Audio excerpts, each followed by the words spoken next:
महात्मा गांधी ने नहीं, एक मुसलमान ने दिया था अंग्रेजों भारत छोड़ो का नारा। जय हिंद का नारा देने वाला शख्स भी मुसलमान ही था। 1857 की क्रांति से लेकर असहयोग आंदोलन तक न जाने कितने ही आंदोलनों की शुरुआत मुसलमानों ने ही की थी। भारत की आजादी के बाद अंग्रेजों ने कहा था कि यदि मुसलमान न होते तो भारत आज भी उनका गुलाम होता। आजादी के महासंग्राम में हर धर्म, जाति और संप्रदाय के लोगों ने बढ़ चढ़कर हिस्सा लिया था, लेकिन आज के समय में मुसलमानों के योगदान के बारे में बहुत कम लोग जानते हैं। भारत की आजादी में मुसलमानों का योगदान बेहद ही महत्वपूर्ण रहा था, जिसके बारे में आज हम बात करने वाले हैं। ये वीडियो न सिर्फ मुसलमानों को बल्कि प्रत्येक हिंदुस्तानी को अवश्य देखनी चाहिए। सन 1857 की क्रांति से पहले ही अंग्रेजों के खिलाफ बगावत के सुर उठने लगे थे। औरंगजेब के शासनकाल तक अंग्रेज कभी भी भारत को अपना गुलाम नहीं बना पाए थे, लेकिन सन 1757 में बैटल ऑफ प्लासी के बाद हालात बदलने लगे थे। सबसे पहले मौलाना हुसैन अहमद मदनी ने फतवा जारी कर कहा था कि अंग्रेजों की गुलामी करना या उनकी सेना में शामिल होना हराम है। इसके बाद उन्हें कोर्ट में जज के सामने पेश किया गया और उन्होंने कोर्ट में जज के सामने भी अपना फतवा दोहराया और कहा कि मैं जिंदगी भर ऐसे ही फतवे देते रहूंगा। ये बात सुनकर जज को गुस्सा आ गया और उन्हें फांसी की सजा सुना दी गई। सन 1772 में शाह अब्दुल अजीज ने फतवा जारी कर हिंदुस्तानियों के दिलों में क्रांति की लौ जलाई। उन्होंने कहा था कि हमें भारत से अंग्रेजों को भगाना होगा और देश को आजाद कराना होगा। इसके बाद मैसूर के सुल्तान हैदर अली और उनके बेटे टीपू सुल्तान ने अंग्रेजों की बनाई ईस्ट इंडिया कंपनी के खिलाफ बगावत की और अंग्रेजों को युद्ध के लिए खुली चुनौती दी। टीपू सुल्तान को आज भी शेर मैसूर के नाम से जाना जाता है। वो अपने आखिरी दम तक अंग्रेजों के खिलाफ लड़ते रहे और जंग में शहीद हो गए। विश्व में सबसे पहला रॉकेट भी टीपू सुल्तान के द्वारा ही बनाया गया था। सन 1857 की क्रांति में भी मुसलमानों ने बढ़ चढ़कर हिस्सा लिया था। इस क्रांति का जब भी जिक्र होता है तो अक्सर केवल मंगल पांडे का ही नाम लोगों की जुबान पर रहता है, लेकिन पीर अली खान ने और बख्त खान जैसे कई मुसलमान योद्धा भी इस क्रांति का हिस्सा बने थे। पीर अली खान ने 50 बंदूकों का जुगाड़ किया और अंग्रेजों के खिलाफ बगावत कर दी। उनके विद्रोह के कारण अंग्रेजों ने उन्हें जेल में बंद कर दिया था और बदसलूकी की। पीर अली खान के कई साथियों को अंग्रेजों ने फांसी की सजा सुना दी थी, लेकिन कुछ समय बाद वो बाहर निकले और करीब 200 क्रांतिकारियों को उन्होंने अपने साथ फिर इकट्ठा किया। बिहार के गुलजार बाग में अंग्रेजों पर हमला कर दिया। इस दौरान अंग्रेजों का एक कमांडर मारा भी गया था, लेकिन अंत में वो भी अंग्रेजी हमले का शिकार हो गए और उन्हें भी फांसी की सजा सुना दी गई। इसके अलावा सैयद अलाउद्दीन हैदर ने भी 300 लोगों की एक रेजिमेंट बनाई और अंग्रेजों का सामना किया। वहीं तुर्रेबाज खान एक ऐसे मुसलमान थे जिन्हें काला पानी की सजा के दौरान गोली मार दी गई थी। उनकी मौत के बाद उन्हें हैदराबाद लाया गया और फिर से फांसी पर लटकाया गया। तो अंग्रेजों मुसलमानों का कितना खौफ था, ये इस बात से साफ जाहिर हो रहा है। इसी महान क्रांति के दौरान मौलवी अहमदुल्ला शाह ने जब अंग्रेजों का पुरजोर विरोध किया, डर के मारे अंग्रेजों ने मौलवी महमूदुल्लाह शाह पर 50,000 रुपए का इनाम घोषित कर दिया, जो उस समय के हिसाब से बहुत बड़ी रकम थी। एक राजा ने पैसों के लालच में आकर अंग्रेजों से मुखबरी कर दी और अहमदुल्लाह शाह को अंग्रेजों ने फांसी पर लटका दिया। सन 1919 में शौकत अली और मोहम्मद अली ने खिलाफत मूवमेंट की शुरुआत की थी। इस आंदोलन में अनेकों मुस्लिम नेताओं ने उनका साथ दिया। इसी दौरान मोहम्मद अली जौहर और मौलाना अबुल कलाम आजाद ने ही सबसे पहले अंग्रेजों के सामान का बहिष्कार करने की रणनीति बनाई थी और बाद में इसी बहिष्कार को महात्मा गांधी ने असहयोग आंदोलन का रूप दे दिया। हाजी सिद्दीकी एक महान शुगर व्यापारी थे जिन्होंने सहयोग आंदोलन के दौरान अपनी शुगर की मिलों को पूरी तरह से बंद कर दिया था। उनकी मिल इतनी बड़ी थी कि इंग्लैंड में सबसे अधिक उनकी मिल की चीनी का ही इस्तेमाल किया जाता था।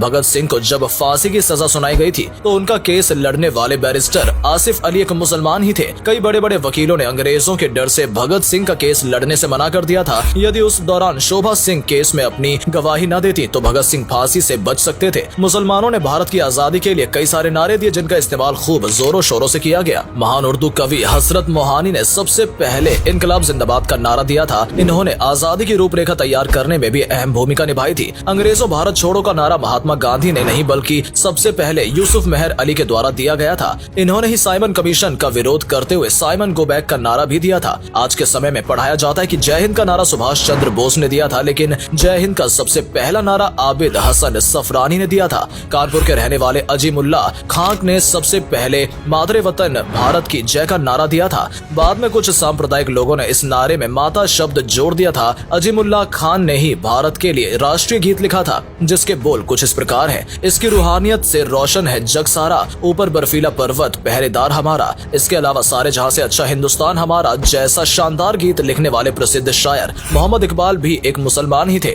इतना ही नहीं, भारत के तिरंगे का जो स्वरूप आज हमें देखने को मिलता है उसे हैदराबाद की मुस्लिम महिला सुरैया तैयब जी ने के द्वारा तैयार किया गया था। इन्होंने पिंगली वेंकैया द्वारा डिजाइन किए गए शुरुआती तिरंगे में बदलाव कर चरखे की जगह बीच में अशोक चक्र बनाया था। सैयद शहनवाज अहमद कादरी की किताब लहू बोलता है में विस्तार से वर्णन किया गया है कि भारत की आजादी में मुसलमानों का कितना बड़ा योगदान रहा है। अंग्रेजों ने भारत के क्रांतिकारियों को सबक सिखाने के लिए काला पानी की जेल का निर्माण कराया था। इस जेल में सजा पाने वाले सबसे ज्यादा कैदी मुसलमान ही थे। बहुत से अन्य धर्म के लोगों ने इस सजा से बचने के लिए अंग्रेजी अधिकारियों को माफीनामे लिखे, उनकी गुलामी स्वीकार की और यहाँ तक की मुखबरी भी की, लेकिन मुसलमानों ने कभी भी अंग्रेजों के साथ सौदा नहीं किया। सन 1919 में रॉवलेट एक्ट के विरोध में जब जलियांवाला बाग में लोग इकट्ठा हुए थे और जनरल डायर ने वहां आकर अंधाधुंध फायरिंग शुरू कर दी थी, तो उसमें भी सैकड़ों की संख्या में मुसलमान शहीद हो गए थे। भारत की आजादी की लड़ाई में इंडियन नेशनल कांग्रेस सबसे बड़ी पार्टी के रूप में उभर कर सामने आई थी। इस पार्टी में 9 बार मुसलमान अध्यक्ष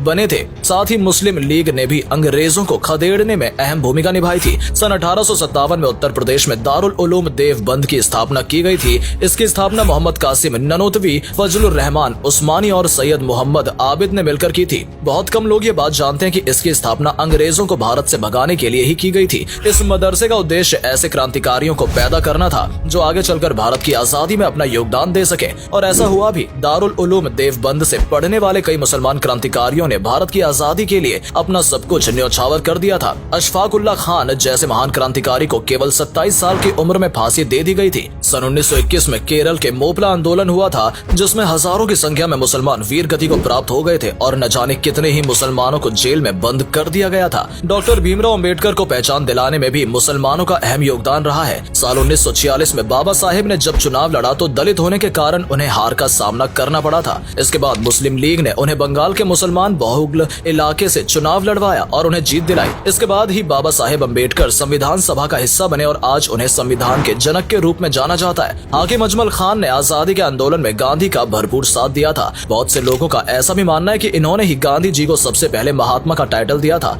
आपको जानकर हैरानी होगी कि इस्लाम धर्म से प्रभावित होकर महात्मा गांधी के बेटे हरिलाल गांधी ने अपना धर्म बदलकर इस्लाम धर्म कबूल कर लिया था और अपना नाम भी अब्दुल्ला रख लिया था। दोस्तों, इसके अलावा भी न जाने कितने ही मुसलमानों ने भारत को आजाद कराने में अपना अमूल्य योगदान दिया है। जब जब जरूरत पड़ी है, मस्जिदों को किले की तरह इस्तेमाल किया गया है। मस्जिदों में रहते हुए ही बहुत से लोगों ने आजादी की जंग लड़ी। आज भारत जिस मुकाम पर खड़ा है, उसमें मुसलमानों का अहम योगदान रहा है। उम्मीद करते हैं कि आप भी मुसलमानों के अमूल्य योगदान के बारे में समझ गए होंगे। अगर आपको ये वीडियो अच्छी लगी हो और इससे कुछ नया सीखने को मिला हो तो इसे लाइक करें और अधिक से अधिक शेयर करें। आज के लिए इतना ही दोस्तों, आपसे फिर मिलेंगे एक नई वीडियो के साथ। तब तक के लिए धन्यवाद।